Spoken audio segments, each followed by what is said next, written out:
Yes hello students, जैसे अपन previous class के अंदर कल अपनी क्लास हुई थी उसके अंदर अपन ने इलेक्ट्रोस्टैटिक्स में ग्रीन थ्योरम एक्सपेंशन ड्राई किया था कि ग्रीन थ्योरम एक अपन पास सरफेस इंटीग्रल को वॉल्यूम इंटीग्रल से लिंक करने वाला एक मैथमेटिकली पावरफुल एक्सपेंशन था। उसका अपन इलेक्ट्रोस्टैटिक्स की बाउंड्री वैल्यू प्रॉब्लम को सोल्व करने में यूज करेंगे। तो उसके लिए अपन आज green formal solution green formal solution determine करते हैं। तो अपने पास में दो फंक्शन है, इसमें एक फंक्शन अपना ग्रीन फंक्शन जो किसी प्रॉब्लम की कैरेक्टरिस्टिक से फाइंड आउट करेंगे, दूसरा अपना स्केलर वेक्टर पोटेंशियल फील्ड जो उस प्रॉब्लम का अपन फाइंड करना चाहते हैं। तो देखिए अपने पास मैं वापस रीराइट कर रहा हूं, volume integration psi one del square psi two minus psi two del square psi one. एक साइड में वॉल्यूम इंटीग्रेशन टर्म थी, नेक्स्ट साइड में सरफेस इंटीग्रेशन चाहे क्लोज बाउंड्री है psi one normal derivative psi two minus psi two normal derivative psi one into d s. यहाँ dot नहीं था, अपन normal derivative ले लिया था सरफेस इंटीग्रेशन। इसमें अपन दो फंक्शन से एक फंक्शन को ग्रीन फंक्शन एज्यूम कर लें, एक में अपना डिजायर जो प्रॉब्लम का एक स्वेटेबल वेक्टर पोटेंशियल फील्ड एज्यूम कर लें, तो उसकी वैल्यू अपन को फाइंड आउट करनी है। तो let psi one equal to function G जो आर और आर डेस, देखो R is the our observation position, R dash is your source position, और फाई अपने पास एक फंक्शन है, ठीक है, is the function of side two equal to assume कर लेते हैं function phi, capital phi cut लगा देते हैं, ये also is the function R and R dash. ये अपन को डिटरमाइन करना है, मतलब अपना टारगेट है ये, और ये गिवन है अपन को, और किसको यूज करते हुए सॉल्यूशन निकालना है इसका, ग्रीन थ्योरम को। तो वो जो सॉल्यूशन आएगा उसको ग्रीन फॉर्मल सॉल्यूशन कहेंगे, ठीक है। तो देखिए ये वैल्यू सब्स्टिट्यूट करते हैं साई वन की जगह अपन function green function G G dash del square phi cut R and are dash minus potential function R and are dash. दूसरा अपने पास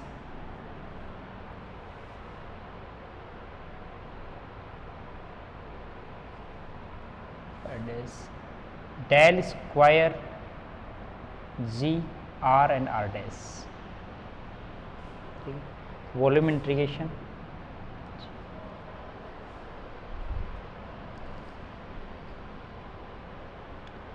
राइट साइड के अंदर अपने पास है surface integration ji are are dash del phi are and are dash del,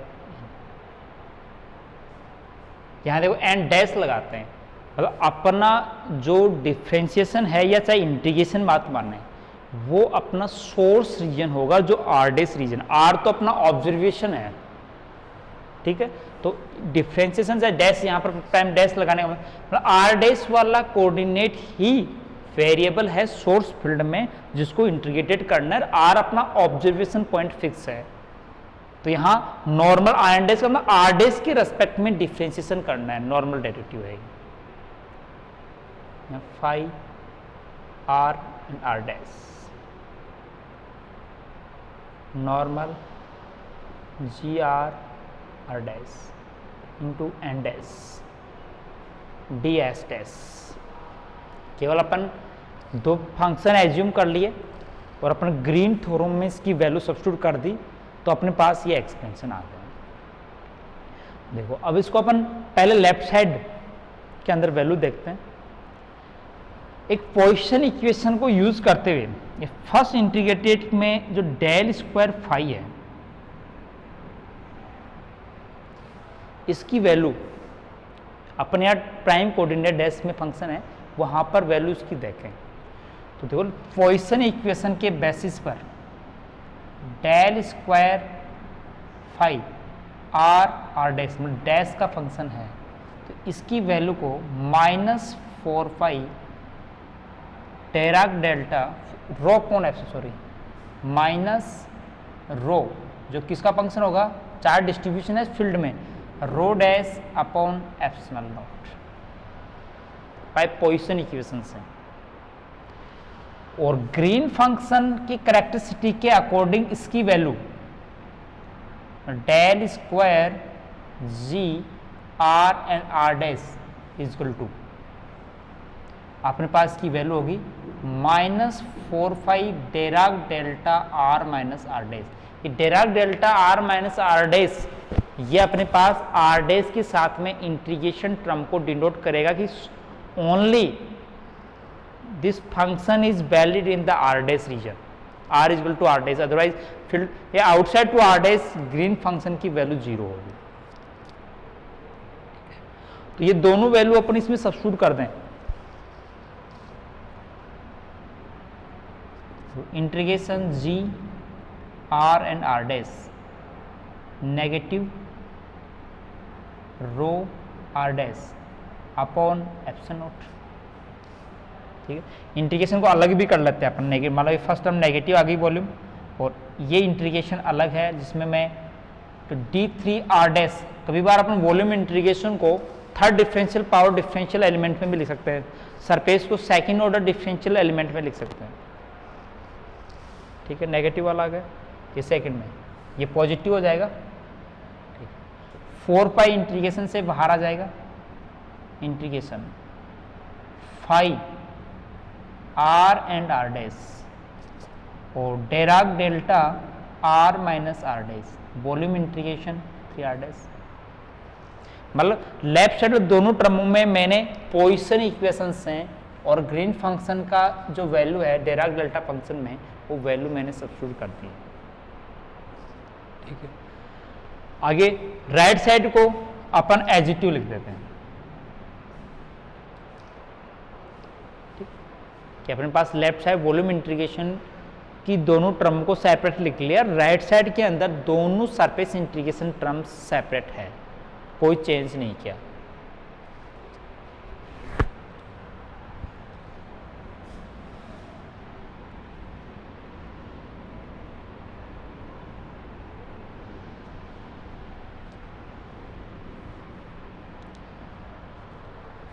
तो देखो अपन डेराक delta function की प्रॉपर्टी से लेफ्ट साइड में जो सेकंड इंटीग्रेट टर्म है इसको अपन सोल्व कर सकते हैं।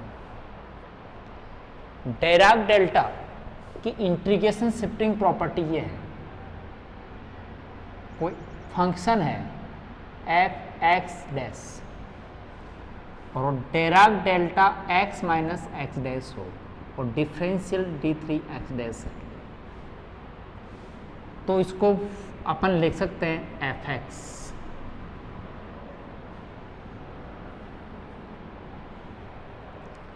तो इस डेराक डेल्टा फंक्शन की इंटीग्रेशन शिफ्टिंग प्रॉपर्टी को यूज करके अपने एक्सप्रेशन में लेफ्ट साइड की सेकंड टर्म को सोल्व कर सकते हैं। एफ आर आर डैश है तो एफ आर आ जाएगा, इंटीग्रेट में 4 पाई है, इसका पूरे में तीनों जो टर्म इस टर्म में और इन दोनों में डिवाइड दे देते हैं और इस टर्म में नेगेटिव है इसको भी अपन उधर ट्रांसफर कर देते हैं। तो अपने पास left hand phi are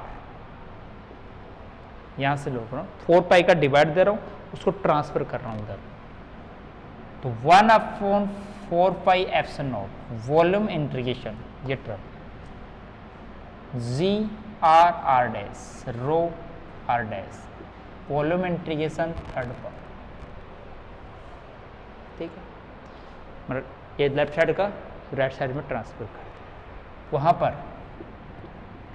1/4 surface integration की 4 पाई का तो डिवाइड दे रहा है। पहला GR dash del phi n dash R और R dash D square R dash लिख सकते हो। सरफेस दोनों टर्म को अलग अलग कर देता हूँ उनको भी। Negative 1/4 surface integration 5 R dash GR dash n dash D square R dash. ये अपने पास एक एक्सपेंशन इक्वेशन आ जाती है जिसमें 3 इंटीग्रेशन टर्म्स हैं।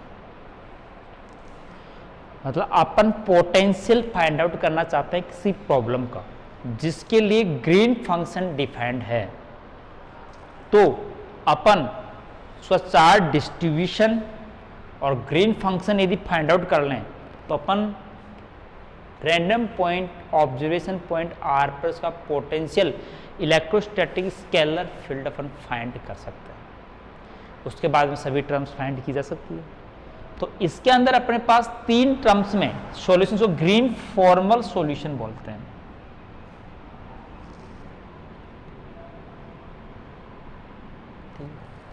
इसमें 3 टर्म्स में जो टर्म फर्स्ट टर्म है वो वॉल्यूम इंटीग्रेशन टर्म है। फर्स्ट टर्म तो फर्स्ट टर्म क्या बताती है? सभी टर्म्स का आउट फिजिकल मीनिंग एक ही है, पोटेंशियल, क्योंकि सेम डायमेंशन में है। लेकिन ये कौन सा पोटेंशियल है, ये वैलिड कब होगा? ये है potential due to charge distribution with in the boundary, not on the boundary. Volume हमेशा बाउंड्री के इनसाइड का होता है। तो यदि रो जीरो कर दे तो फर्स्ट वॉल्यूम इंटीग्रेशन जीरो हो जाएगा। यदि कंडक्टर स्पेयर है तो उसकी बाउंड्री है तो चार्ज ओनली सरफेस पर रहेगा, इनसाइड में जीरो होता है, वहां उस वॉल्यूम इंटीग्रेशन की वैल्यू जीरो होगी।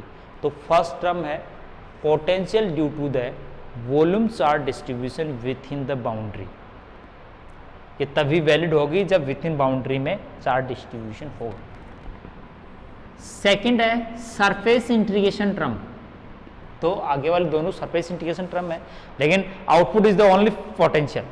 तो ये है पोटेंशियल ड्यू टू, तो इसके अंदर है कि नॉर्मल डेरिवेटिव पोटेंशियल का यदि स्पेसिफाइड है किसी प्रॉब्लम के लिए, तो 2 टाइप की बाउंड्री कंडीशंस होती है, 2 टाइप की स्पेशलाइज्ड बाउंड्री प्रॉब्लम्स को डिवाइड करते हैं पर करेक्टराइज करते हैं।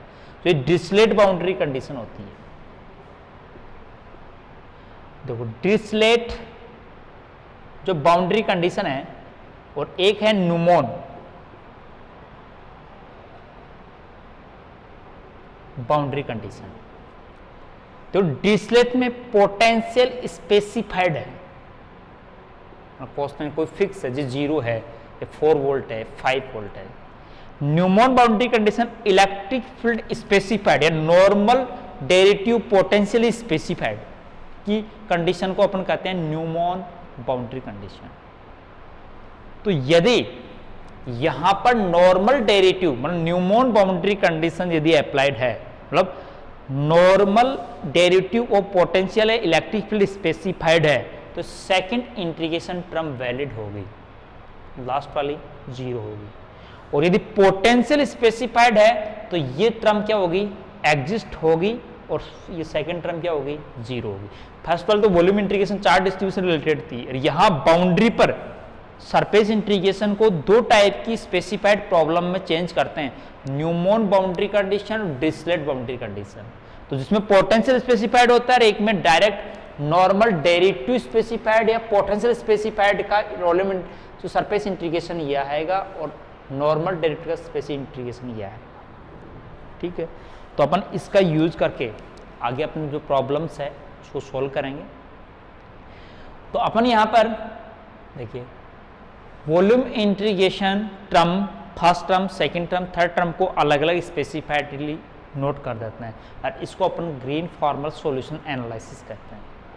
ठीक है, तो ठीक है, ग्रीन फॉर्मल सॉल्यूशन का एक्सपेंशन कर लिया, इसकी टर्म्स को डिफाइन कर दिया, तो ग्रीन फंक्शन को भी डिफाइन करें, क्योंकि हर उस प्रॉब्लम से रिलेटेड कोई प्रॉब्लम गिवन होती है उसका ग्रीन फंक्शन अपन को फाइंड करना होगा, फिर ही अपन ग्रीन फॉर्मल सॉल्यूशन को अप्लाई करेंगे।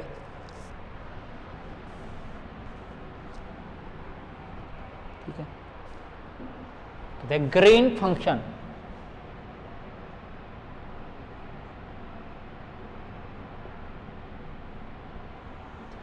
also a scalar function of dimension of the potential, but potential due to the unitary charge source। तो यूनिटरी चार्ज का यूनिट q बराबर 1 का मतलब नहीं है। यदि अपन 1/4 एप्सिलॉन नॉट टेंस टू 1, तो अपन यदि q और नोट कर दें equal to kq equal to 1 is the unitary source. तो यूनिटरी सोर्स पोटेंशियल होता है, उसको अपन ग्रीन फंक्शन बोलते हैं। तो यूनिटरी सोर्स पोटेंशियल की टर्म को डिफाइन करने के लिए देखो अपन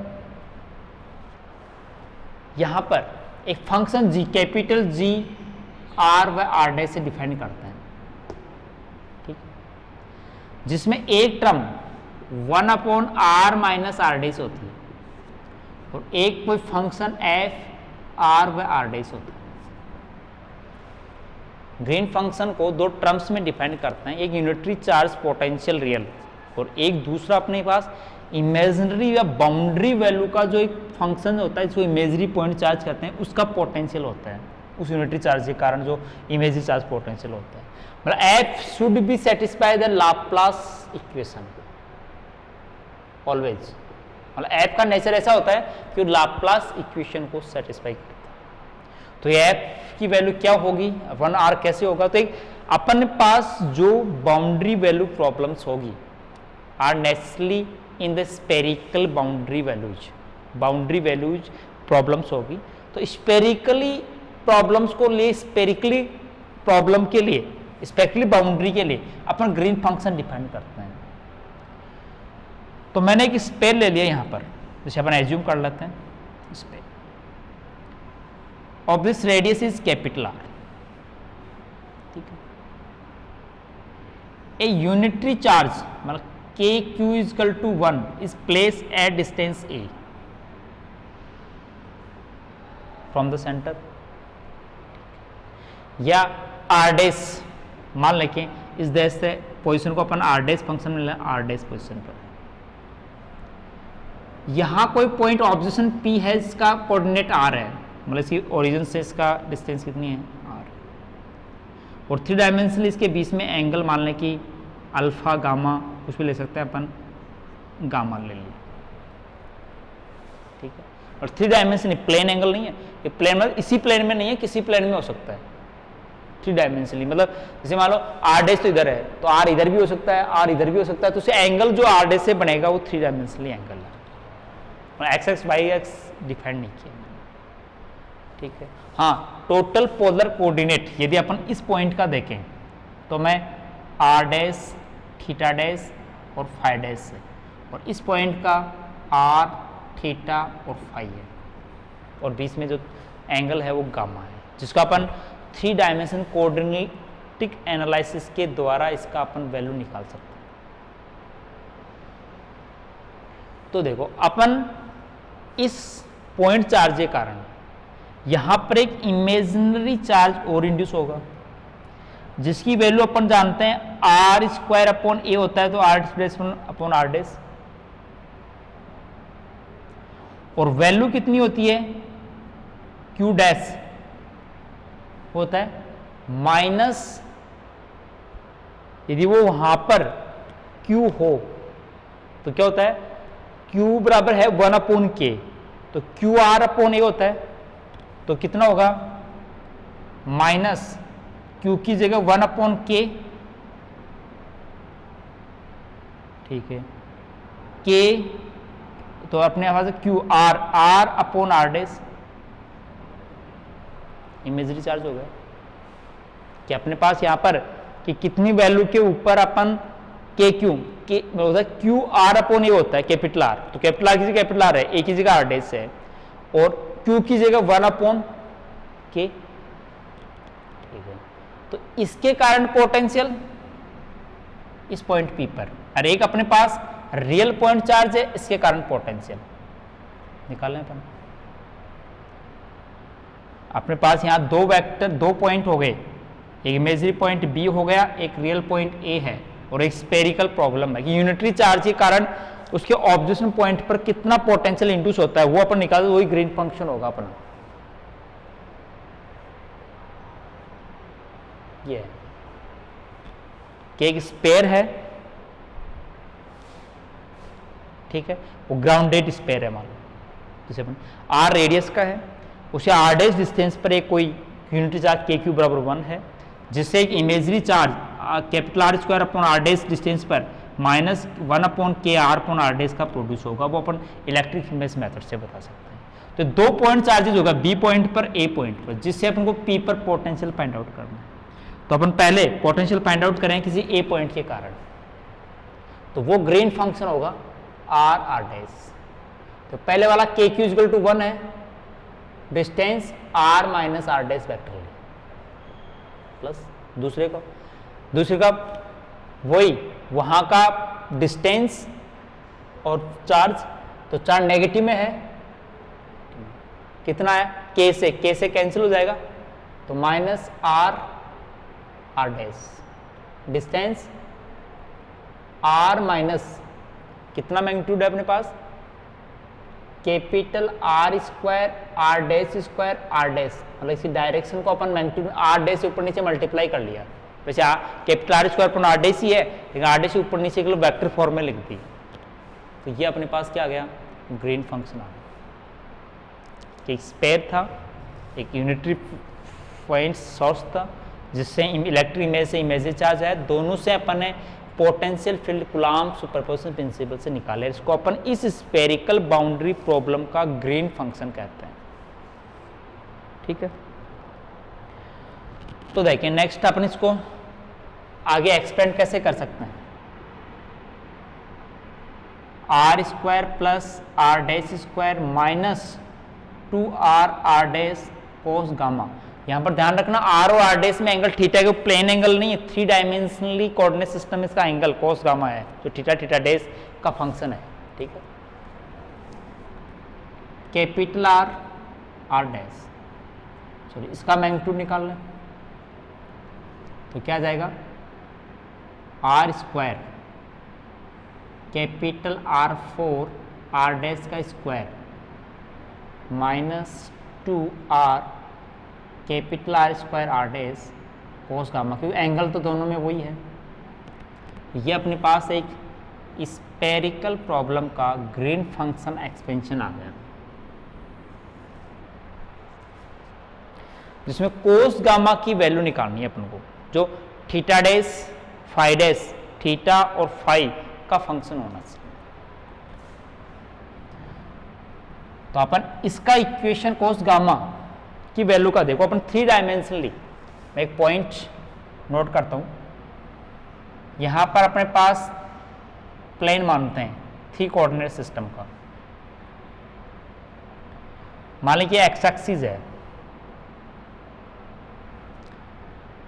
ये मान लें कि वाई एक्सिस है, और ये मान लें कि अपन जेड एक्सिस है। तो कोऑर्डिनेट सिस्टम में ये अपना कोई ऑब्जर्वेशन पॉइंट पी है, जिसका जेड एक्स से एंगल को थीटा बोला जाता है, यही है। तो फाई एंगल कौन सा होता है, एक्स फाई से यहां पर एक परपेंडिकुलरली एक नॉर्मल खींचा जाता है, जो एक्स एक्स से एंगल बनाता है उसको फाई बोलते हैं, ठीक है। और ये होता है अपना आर।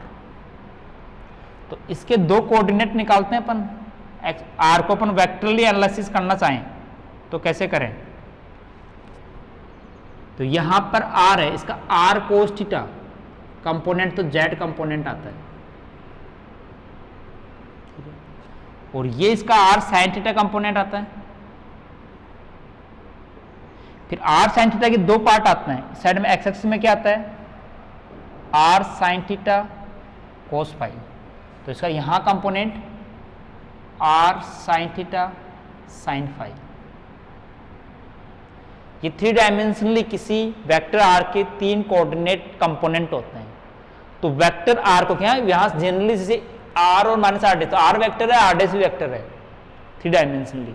तो अपन इस 3 डायमेंशनली कोऑर्डिनेट सिस्टम में r थीटा फाई में वेक्टर r को, स्मॉल r को अपन कैसे लिख सकते हैं, x i cap y j cap. तो x कंपोनेंट क्या है इसका, r sine theta cos phi i cap. y component क्या है, r sine theta sine phi. z component क्या है, कॉस थीटा के कैप, और ये क्या है, j कैप। तो ऐसे अपन प्राइम कोऑर्डिनेट सिस्टम की बात करें, x dash y dash z dash हो, ये तो विदाउट प्राइम कोऑर्डिनेट सिस्टम है, तो r डैश को कैसे लिख सकते हैं, तो r dash sine theta dash cos phi dash i cap plus r dash sine theta dash sine phi dash j cap, r dash cos theta dash k cap. ये vector presentation है spherical coordinates में। तो अपन पास angle r और r dash में चाहिए, ये जो गामा एंगल किसका एंगल है, r और r डैश में। और दो वेक्टर यदि गिवन हो तो उसके बीच में एंगल अपन डॉट प्रोडक्ट से निकाल सकते हैं। जैसे a डॉट b दो वेक्टर हो तो उसका मान होता है ए बी कोस थीटा, तो means cos theta is equal to a dot b upon A B. तो सिमिलरली अपन कोस गामा इजकल टू क्या निकाल सकते हैं, r dot r dash vector में है, नीचे r और r डैश का डिवाइड दे दो।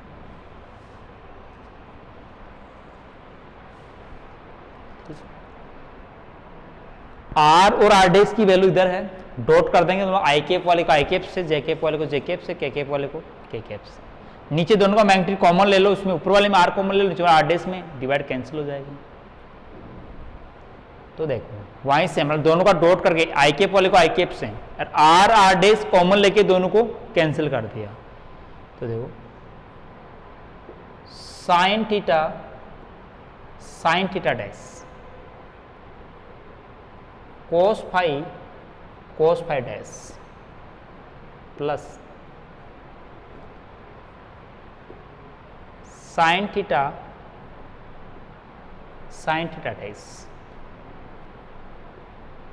Sign phi dash plus plus cos theta dash. Last वाला टर्म में यही है। तो cos gamma is equal to अपने पास ये आ गया।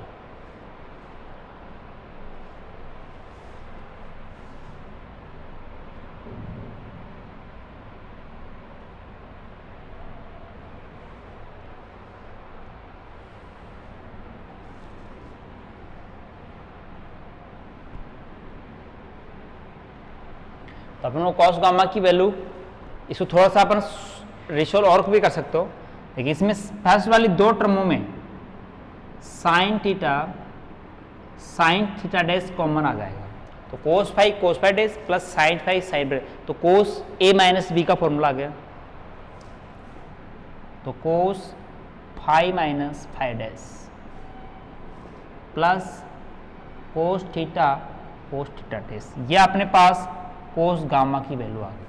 आगे कहीं पर भी आगे डेरिवेशन में ग्रीन फंक्शन के अंदर r और r डैश के बीच का जो एंगल कोस गामा है तो उसको थीटा डैश फाई और फाई डैश के अंदर रिप्रेजेंटेशन कोस गामा बराबर sine theta dash cos phi multiply नहीं है cos phi minus phi dash, और सेकेंड टर्म है कोस थीटा डैश। ये कोस गामा 3 डायमेंशनल एंगल का वैल्यू होगी। तो मतलब ग्रीन फंक्शन डिफाइन कर दिया एक स्क्वायर का, और जिसके भी ये कोस गामा की वैल्यू आगे यूज होगी, इसलिए आप इसको नोट कर लेना कि जो प्लेन के अंदर दो वेक्टर्स के बीच में, जो स्पेरिकल कोऑर्डिनेट्स के बीच में जो एंगल का फॉर्म स्पेरिकल कोऑर्डिनेट के रूप में कैसे होता है, तो वो है साइन थीटा डैश। कैसे निकाला, वो भी कोऑर्डिनेट स्पेरिकल कोऑर्डिनेट रिप्रेजेंटेशन में दो वेक्टर्स फाइंड करके prime coordinate with prime coordinate दोनों का इस स्केलर प्रोडक्ट वेक्टर एनालिसिस से अपन ने ये वैल्यू फाइंड आउट करी है। ठीक है, ये अपने पास ग्रीन फॉर्मल सॉल्यूशन भी पढ़ लिया अपने, ग्रीन थ्योरम पढ़ ली, ग्रीन फंक्शन कैसे निकालते वो भी पढ़ लिया। तो अब अपने पास इसका एक आर्टिकल प्रॉब्लम गिवन है जिसको सोल्व करना है इस मेथड से।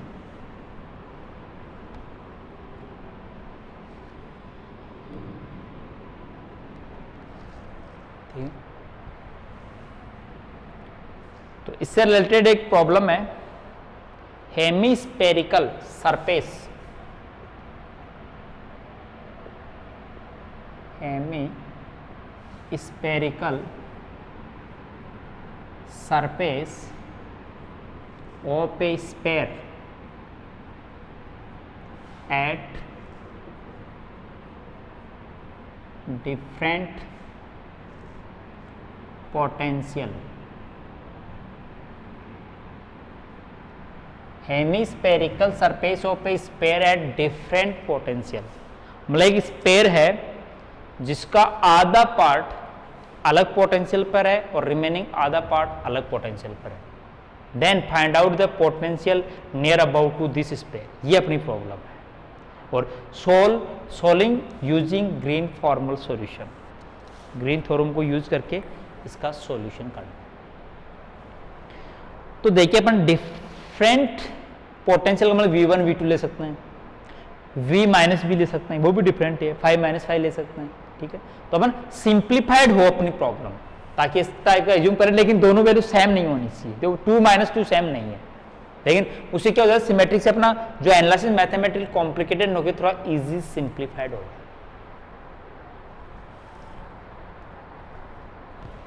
तो देखिए मैं कंसीडर करता हूं एक स्पेयर ले लिया, ठीक है, मान लेते हैं कि एक कंडक्टर स्पेयर है, एक इंसुलेटिंग लिंक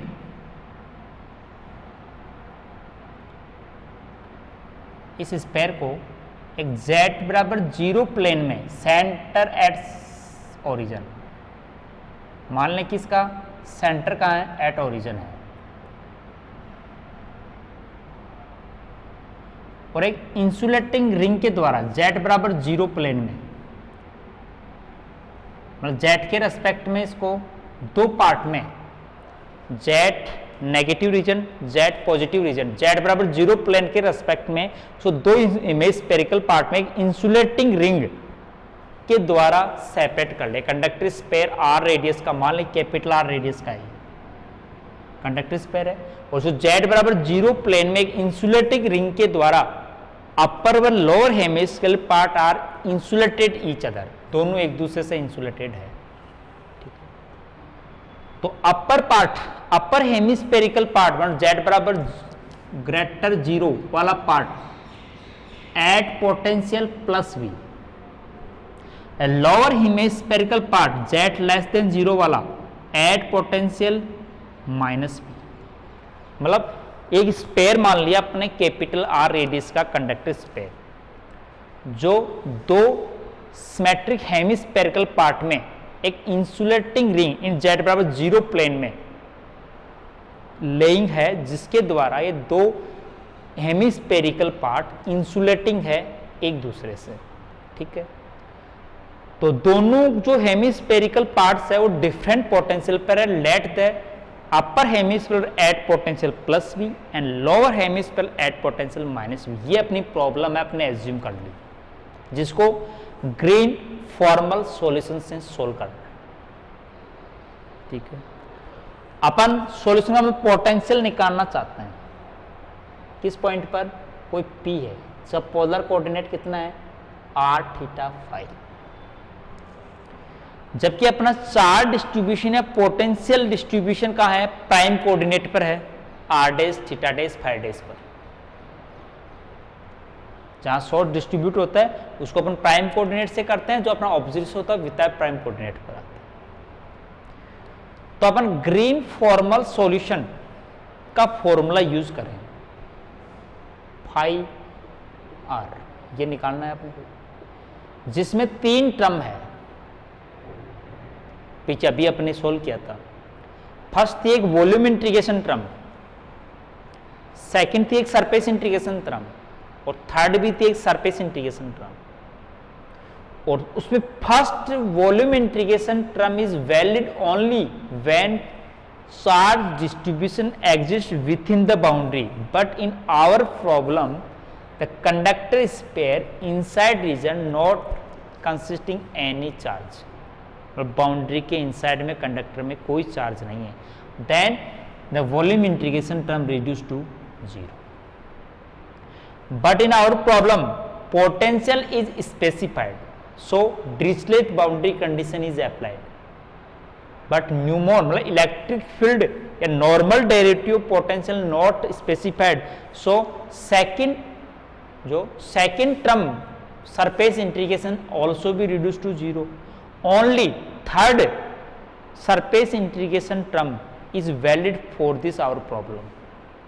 ये अपने आउट प्रॉब्लम के लिए अपना ग्रीन फॉर्मल सॉल्यूशन की 3 टर्म में से केवल लास्ट वाली जो डिरिचलेट बाउंड्री कंडीशन मतलब स्पेसिफाइड पोटेंशियल वाला जो सरफेस इंटीग्रेशन टर्म है वो वैलिड है, और वो है -1/4 pi surface integration phi are and are dash. ये फाई वो नहीं है, ये तो आर और फिक्स पोटेंशियल पर है, ये पोटेंशियल अपने सोर्स रीजन आर डैश का फंक्शन है जो गिवन है, एक फाइनाइट पोजीशन पर प्लस भी है माइनस भी, वो फाई है इन सब वॉल्यूम। और normal derivative r and are dash किसके रेस्पेक्ट में, डैश के रेस्पेक्ट में, और surface integration d s dash, prime coordinates field में अपन को इंटीग्रेशन करना, ठीक है। तो ग्रीन फॉर्मल एज्यूम कर लिया, ग्रीन फॉर्मल सॉल्यूशन में से ये टर्म अपने फॉर्मूला आ गए।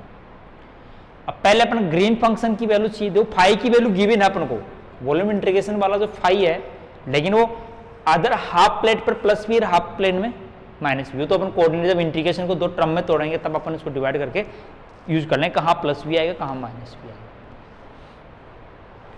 स्पेरिकल कोऑर्डिनेट में एक स्मॉल एलिमेंट हो ds, जिसमें आर डैश वाला फर्स्ट कंपोनेंट नहीं है, सेकंड थीटा और फाई वाला है, तो इस सरफेस एलिमेंट को सेकंड वाले जो लास्ट वाले दो 1 जो S2 S3 और du2 du3 वाला लिखें तो आ जाएगा कैपिटल R स्क्वायर, क्योंकि सरफेस का आर डैश जैसे अपन पहले मान लिखो आर डैश का स्क्वायर ले लें, तो आर डैश का स्क्वायर, तो आर डैश तो on the boundary capital R ही है, इसलिए अपन को यहाँ रिज्यूम करना ही नहीं है, ठीक है।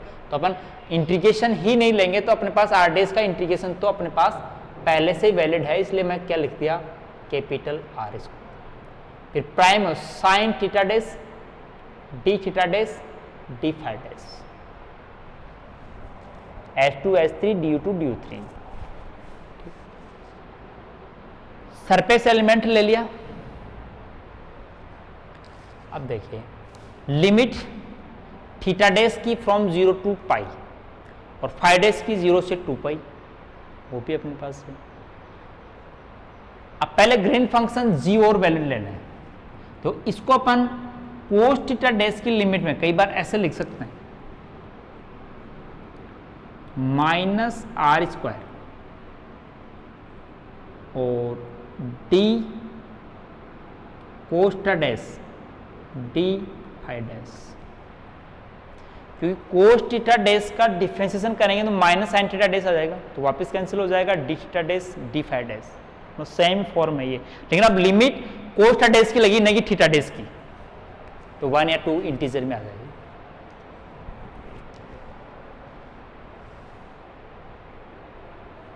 इसकी लिमिट को 2 पार्ट में तोड़ दें, थीटा डैश की और फाई डैश की।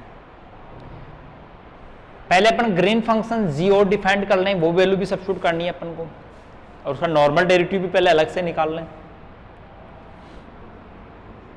Green function g are are dash, sphere का माइनस आर आर डैश होता है, minus capital are are dash, r dash capital are square are dash square, sorry r minus are dash. ये था अपना कि spherical problem में spherical problem का Green function अपने पास कितना। इसको अपन वेक्टर को एनालिसिस में मैग्नीट्यूड फॉर्म में लिख लें, r square are dash square, ठीक है, minus 2 r are dash cos gamma, 3 dimension वाला एंगल जो थीटा थीटा डैश का फंक्शन है, minus capital are are dash,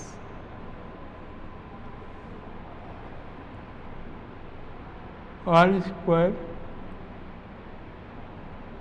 capital R 4 r dash square, minus 2 r square are dash cos gamma.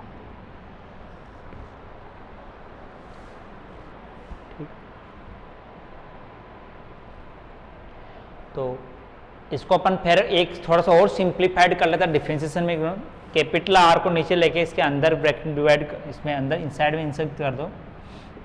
First term तो as it लिख दो ऐसे, R square are dash square 2 are dash cos का minus 1 upon under R dash upon capital R को, तो R dash square capital are square अंदर चला जाएगा, तो R square are dash square capital are square, तो ये कैपिटल आर 4, तो एक आर 4 तो कैपिटल आर स्क्वायर बच जाएगा, माइनस 2 आर स्क्वायर कैंसिल हो जाएगा, आर और आर डैश बच जाएगा, आर आर डैश कोस का, सिंप्लीफाइड दो टर्म आ गया इनपुट में। अब इसका नॉर्मल डेरिवेटिव निकालना है, क्योंकि अपन को यहाँ डेल जी अपन डेल नॉर्मल डेरिवेटिव की रिक्वायर्ड होगी।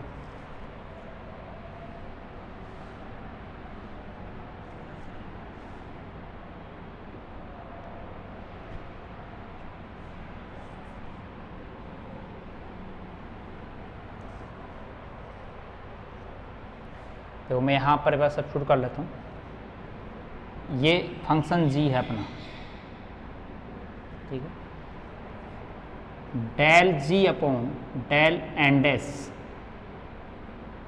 नॉर्मल डेरिवेटिव, तो नॉर्मल अपना स्पेयर पर कोऑर्डिनेट कौन सा होता है, रेडियल कंपोनेंट, तो आर डैश, तो मतलब अपन को जी का आर डैश के रेस्पेक्ट में डिफरेंशिएशन करना है इस इक्वेशन दो टर्म। पहले वाले में देखो तो माइनस हाफ ब्रैकेट बनेगा r square are dash square 2 are dash cos gamma की पावर 3/2, फिर अंदर ब्रैकेट का डिफरेंशिएशन, तो 2 are dash 2 r cos gamma, second term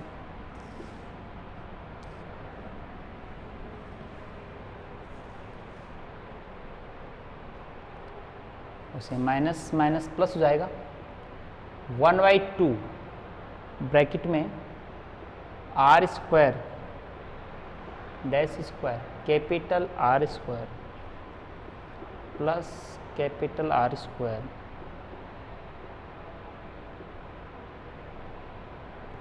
की पावर 3/2, ठीक। ऊपर इसके अंदर वाले का डिफरेंशिएशन करेंगे तो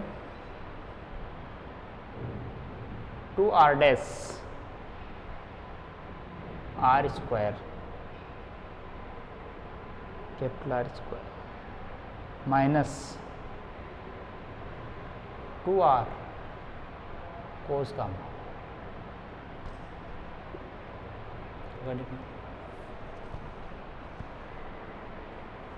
अपने पर इसको अपन 2 फैक्टर दोनों में कंपेंस हो जाएगा, ऊपर और नीचे कैंसिल हो जाएगा। पॉजिटिव वाले टर्म को पहले लिख लेंगे, फिर अपन को उसको normal derivative on the boundary surface निकालना है, तो r dash equal to capital R substitute कर दें कि अपना जो रीजन है सरफेस इंटीग्रेशन जो कर रहे हैं वहां पर थीटा डैश फाई डैश तो वेरीज हो रहा है, पूरे इस पेपर अलग पॉइंट पर अलग हुआ, लेकिन r डैश तो फिक्स रहेगा कैपिटल आर। तो अपन सरफेस इंटीग्रेशन में सरफेस की बाउंड्री मतलब बाउंड्री ही वैल्यूज होगी, तो वहां r डैश तो फिक्स है, तो r dash into capital R रख दें इसमें, ताकि और उसमें रिसोल्व आउट हो जाए। तो इस टॉपिक को लिख रहा हूं, पॉजिटिव में आ रही है नेगेटिव में आ रही है, 2 तो फैक्टर वैसे कैंसिल हो गया, तो इसमें तो यहां पर कैपिटल आर लिखूंगा, तो कैपिटल आर बता दो small r square upon capital are minus 2r cos gamma. ठीक है, नीचे ब्रैकेट में r डैश स्क्वायर कैंसिल हो जाएगा, तो r square capital R square 2r cos gamma की पावर 3/2, वो पार्ट आ गया नेगेटिव, सो 2 नहीं आएगा r कोस गामा। यहाँ पर लिखे 2 तो वही कैंसिल हो गया, तो capital R minus R cos gamma, नीचे ब्रैकेट वही capital R square small r square minus 2r small r cos gamma की पावर 3/2। ठीक, इसमें भी लास्ट जो सेकंड ये दोनों टर्म है, ये नेगेटिव बन रही है, नेगेटिव पॉजिटिव बन जाएगी, r कोस गामा वाली टर्म कैंसिल हो जाएगी।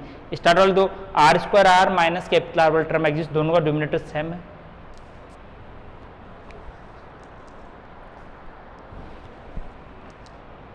तो देखो अपने पास आ जाएगा small r square capital R minus r, और नीचे आ जाएगा small r square capital R square r capital R cos gamma की पावर 3/2। ये अपने पास नॉर्मल डेरिवेटिव g की value sort out on the square पर आ गई। ये वैल्यू अपने को इस इंटीग्रेशन टर्म में सब्स्टिट्यूट करनी और लिमिट डिवाइड करनी है।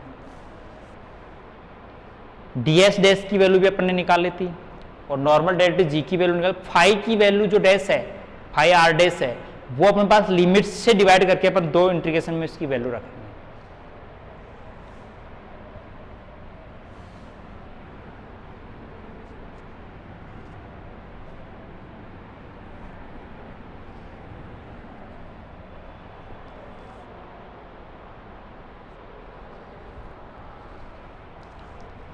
वापस वैल्यू पर जा रहा हूँ, फॉर्मल सॉल्यूशन वाले पर।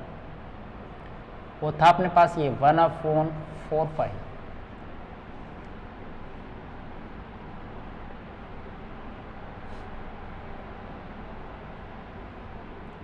ds डैश, इसमें वैल्यू रख रहा हूँ मैं ds डैश की भी नॉर्मल डेरिवेटिव की भी। इंटीग्रेशन लिमिट को 2 टर्म में तोड़ देता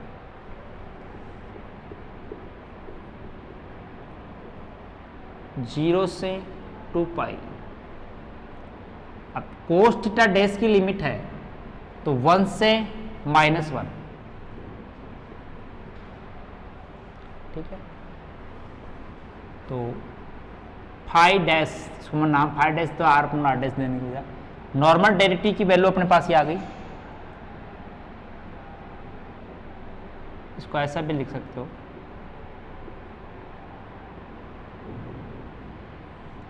अंदर ब्रैकेट में small r square capital R small r capital R cos gamma की पावर 3/2। ठीक है, ds डैश की वैल्यू r स्क्वायर और d कोस्टा डैश और d फाई डैश की लिमिट 0 से पाई है, d कोस्टा डैश की वैल्यू 1 से -1 है।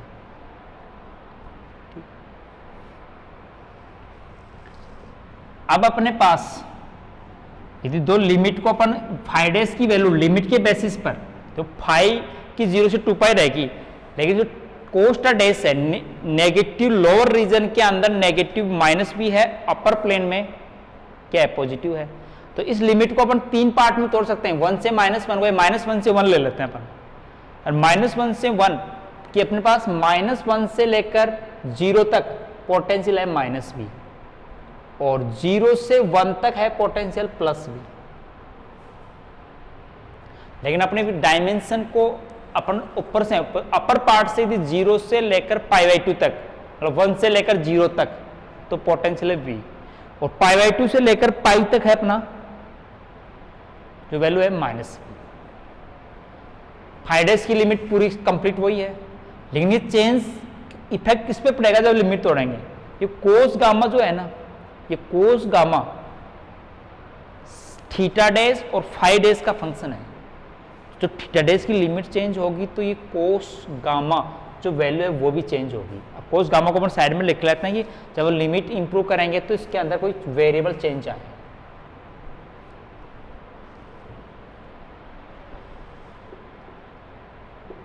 कोस गामा इज इक्वल टू है साइन थीटा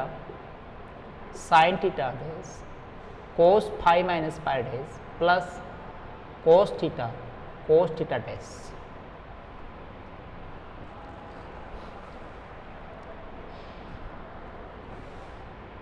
यदि अपन इस लिमिट को चेंज कर लें कि अपने पास -1 से 0 और 0 से 1, तो अपन 0 से जो 1 वाला पार्ट है पॉजिटिव है और -1 से 0 है वो क्या है नेगेटिव है। तो v की वैल्यू अपन इस लिमिट को 2 पार्ट में तोड़ के, पहले मैं एडजेक्टिव सिमिलरली 2 पार्ट में तोड़ देता हूं, फिर अपन v की वैल्यू रखने में कोई दिक्कत नहीं हो। 0 से 2 पाई, फाई की लिमिट में तो कोई चेंज करना ही नहीं। तो ये फाई डैश वेरिएबल है, ये अपना पोटेंशियल है कैपिटल फाई जो v प्लस v जो है। तो इसको 2 पार्ट में मैं एडजेक्टिव ऐसे तोड़ता हूं कि एक लिमिट ले ली मैं एडजेक्टिव 1 से 0, तो उस समय फाई डैश आ जाएगा v, वो पूरा पार्ट तो रहेगा, ये तो जो रिमेनिंग पार्ट ये पार्ट चेंज नहीं होगा, v और d कोस्ट थीटा डैश, ठीक है। फिर दूसरा प्लस 0 से -1 और उस समय आ जाएगा -v d cos theta dash,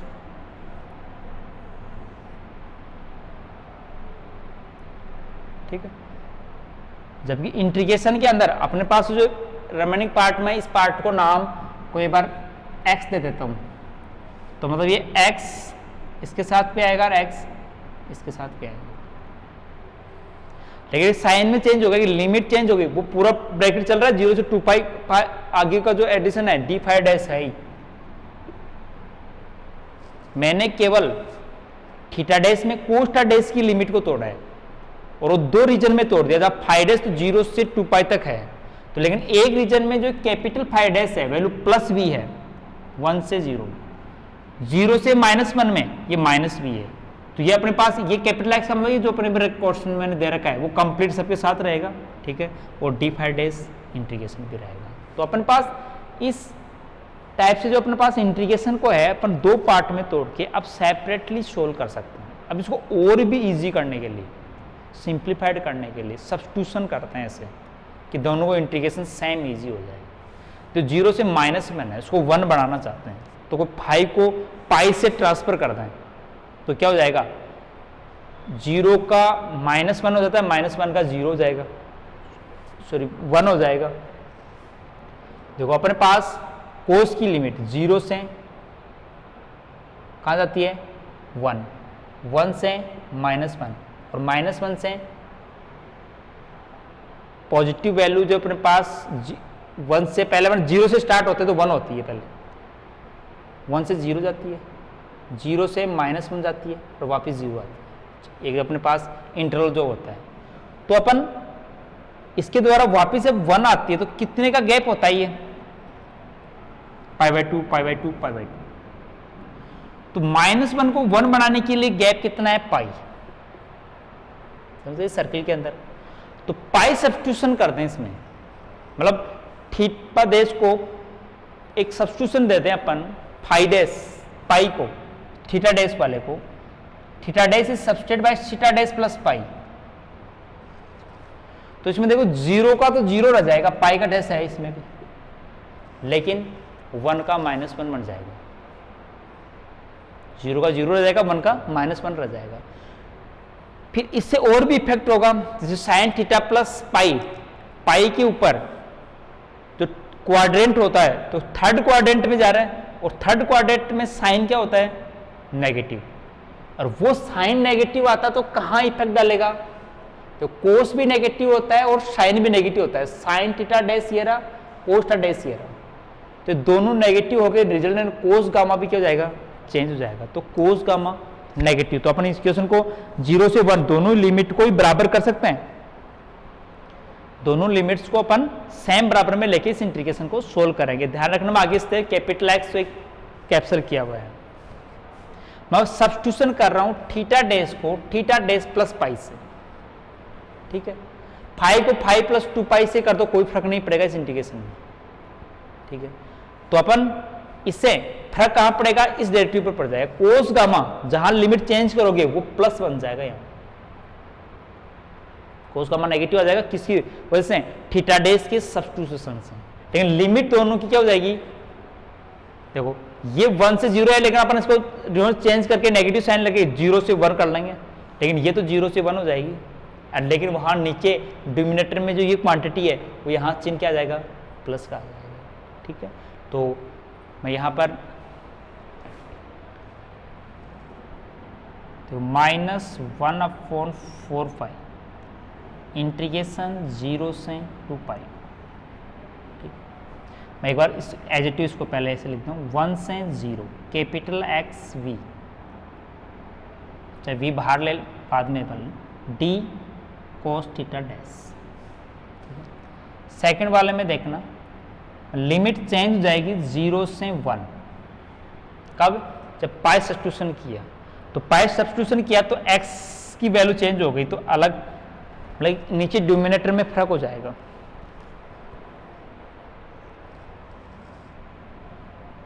पहले इसको मैं लिख देता हूं कंप्लीट, मतलब x की वैल्यू भी,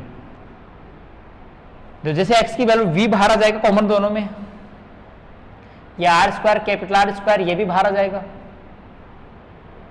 ठीक है। तो माइनस कैपिटल R और v भी आ गया, -v capital R small r² capital R² बाहर आ गया, ठीक है, और v बाहर आ गया, अपॉन 4 पाई, लिमिट 0 से 2 पाई वाली तो पहले थी अपने पास, फिर बड़ा ब्रैकेट यहां पर बच गया अपने पास, लिमिट 1 से 0 डी कोस थीटा डैश, और नीचे अपने पास फंक्शन है इसमें small r² capital R² to small r capital R cos gamma की पावर 3/2। फिर दूसरा नेगेटिव, एजिटिव लिख रहा हूँ एक बार, -1 सब्स्टिट्यूशन नहीं किया अभी, -1 इसमें d cos theta dash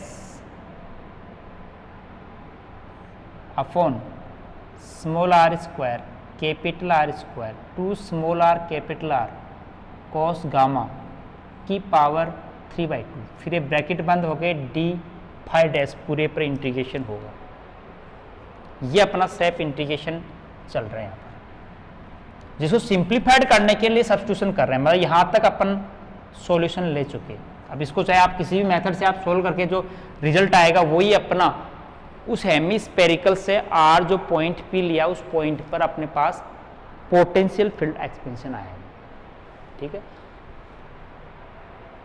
integration term थोड़ी सी कॉम्प्लिकेटेड आपको फील होगी, लेकिन यदि आप 1 या 2 बार इसका प्रैक्टिस करोगे तो ये टर्म्स है वो सक्सेसफुली टर्म्स है वो आपको रिमेव हो जाएगी, और इस इंटीग्रेशन को विथ इन टाइम में अपन सोल्व कर सकते हैं। अदरवाइज यहाँ तक अपने पास पूरी लिमिट्स सब्स्टिट्यूट कर चुके।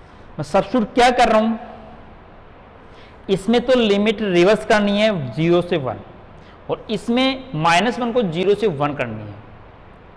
तो सब्स्टिट्यूशन ये है सेकंड टर्म में, तो फाइ डैश को फाइ डैश प्लस पाई, केवल सेकंड टर्म का मतलब इसमें,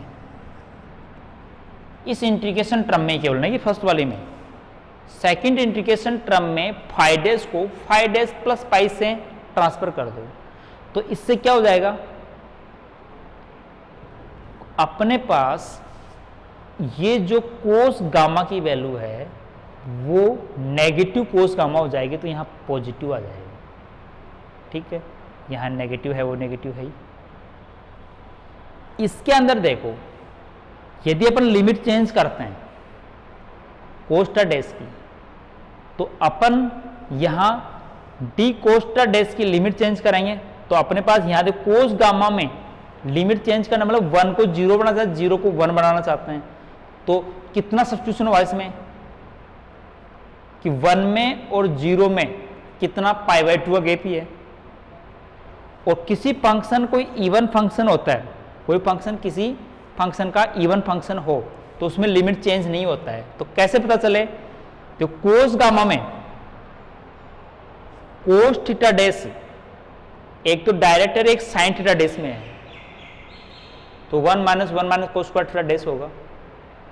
तो यदि अपन कोस थीटा डैश को की वैल्यू को 1 को -1 करने पर उसमें चेंज नहीं हो तो फंक्शन इवन होता है, इवन होता तो लिमिट चेंज करने से कोई फर्क नहीं पड़ता।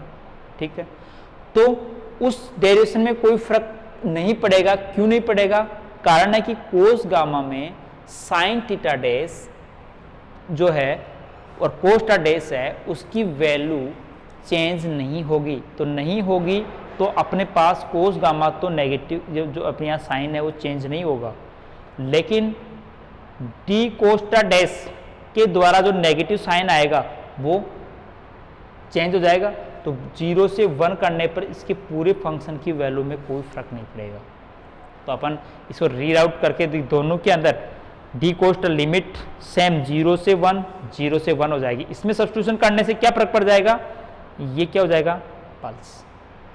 अब ये प्लस होने से, अब देखो प्लस होगा और ऊपर कोस थीटा डैश की लिमिट भी तो चेंज हुई है, कोस थीटा डैश का भी तो वैल्यू नेगेटिव हुई है, तो कोस theta dash minus cos theta dash हो गया यहाँ, और यहाँ क्या हो गया प्लस, तो प्लस हो गया। और यहां ऐसा करने से नेगेटिव आ गया, तो मतलब ये तो नेगेटिव में रहेगा और ये पॉजिटिव में रहेगा। ठीक है, तो limit by the substitution phi dash in second term phi dash plus pi and first में चेंज द इंटीग्रेशन लिमिट, तो ये तो नेगेटिव कर दो और उसको पॉजिटिव कर दो। बाहर है -v capital R small r square capital R square upon 4 पाई 0 से 2 पाई। ठीक है, अब मैं इंटीग्रेशन a की टर्म 0 से 1, ठीक है, और अलग अलग वैल्यूज क्या है, एक में पॉजिटिव वाले में यह आएगा r square capital R square plus 2rr कोस गामा की पावर कितनी है 3/2, फिर -1 upon r square capital R square minus 2r cos gamma की पावर 3/2। तो एक इंटीग्रेशन 0 से 1 लिमिट पर डी कोस्टा डैश। ठीक है, ये तो अपना ब्रैकेट ये बंद हुआ अभी, तो यहाँ से चला था, और ऊपर 0 से 2 पाई वो फाइ डैश का इंटीग्रेशन चल रहा है। ये लो अपने पास सिंप्लीफाइड मॉडर्न टर्म बन गए। ठीक है, तो अपन इस इंटीग्रेशन टर्म को इजीली सोल्व कर सकते हो। यहाँ बाइनोमियल एक्सपेंशन करके r - r स्क्वायर को लेके एक्सपेंड करके अपन थोड़ा सा ज़्यादा कॉम्प्लिकेट भी नहीं बनेगा कोस गामा, क्योंकि यहाँ पर कोस गामा में sine theta dash, sine phi dash, cos phi dash वो टर्म्स है, तो उनका डिफ्रेंसिएशन होगा डी कोस थीटा डैश से। ठीक है, वो कल नेक्स्ट क्लास में करेंगे। Okay, thanks.